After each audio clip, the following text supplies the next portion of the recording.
दादी ने रोही को गलत लोगों के हवाले कर दिया ताकि वो लोग रोही का बिरोनी मिल्क सोदा कर सकें। लेकिन वक्त पर नहार रोही तक पहुंचने की कोशिश करता है। हालांकि घर वाले नहार को रोकने की पूरी कोशिश करते हैं, मगर नहार ऐसी हालत में सड़कों पर निकलकर रोही को ढूंढने लगता है।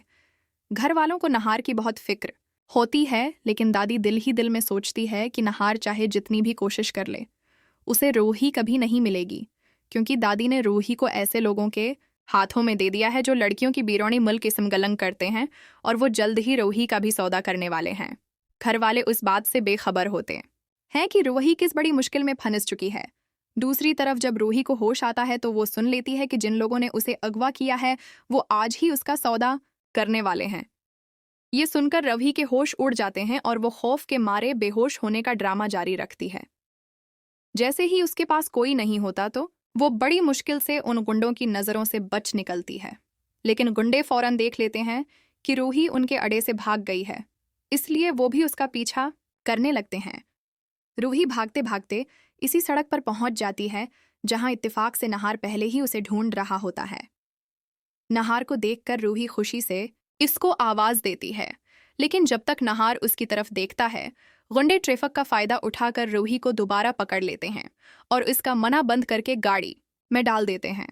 नहार बेबसी से देखता रह जाता है। इसी वक्त घर वाले भी वहां पहुंच जाते हैं और नहार को घर चलने के लिए कहते हैं, मगर नहार साफ कह देता है कि वो रोही के बगैर वापस नहीं जाएगा। रत्न उसे तसल्ली देता है कि वो सब मिलकर रोही को ढूंढ लेंगे। नहार इन्हें बताता है कि रोही ने अभी अभी उसे आवाज दी थी, लेकिन समर कहता है कि नहार को सिर्फ वहम हुआ होगा। इसी दौरान नहार को सड़क पर रोही की चोड़ी मिलती है, जिसे देखकर वो सब को यकीन दिलाता है कि रोही वाकई खतरे में है। ये सुनकर जवी भी घबरा जाती है और कहती है कि उन्हें फौरन रोही को तलाश करना होगा। रतन और समर नहार को समझाते हैं कि वो दोनों मिलकर रूही को ढूंढेंगे, मगर नहार को आराम की जरूरत है। लेकिन नहार उनकी एक नहीं सुनता और इसरार करता है कि वो भी उनके साथ जाएगा। रत्न पुलिस को फोन करके इतला देता है कि उनकी बहू को किसी ने अगवा कर लिया है। पुलिस तफ्तीश शुरू कर देती है।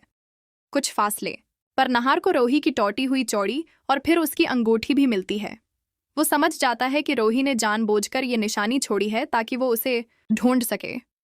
वो सब एक पुराने संसान घर तक पहुंचते हैं जहां से ये जीवर मिलता है।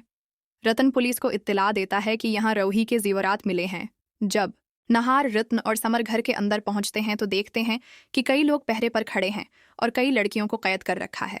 नहार को झटका लगता है कि उन्हीं लोगों ने रोही को अगवा किया है। वो देखता है कि दूसरी तरफ रोही भी बंधी हुई है और उसका सौदा कुछ गैर मुल्कियों के सामने हो रहा है। ये देखकर सबके होश उड़ जाते हैं। जब सूदे के बाद वो लोग वहां से जाते हैं तो नहार चुपके से रोही के पास जाता है और उसे गले लगा लेता है। वो उसे ले जाने ही वाला होता है कि गुंडे वापस आ जाते हैं और चूंकि उनके पास हथियार होते हैं, नहार कुछ नहीं कर पाता और पुलिस का इंतजार करने लगता है। लेकिन इस दौरान वो लोग सब लड़कियों को गाड़ी में डालकर दूसरी जगह ले जाने लगते हैं। नहार और समर उनका पीछा करते हैं और पुलिस को भी इत्तला देते हैं। अगर आप भी चाहते हैं कि नहार जल्द से जल्द रोही और बाकी लड़कियों को इन जालिमों की कैद से आज़ाद करवा ले, तो वीडियो को लाइक करने के बाद कमेंट्स में आई सपोर्ट नहार ज़रूर लिखें, क्योंकि ऐसे हालात में नहार और रोही को आपके सपोर्ट की सख्त ज़रूरत है।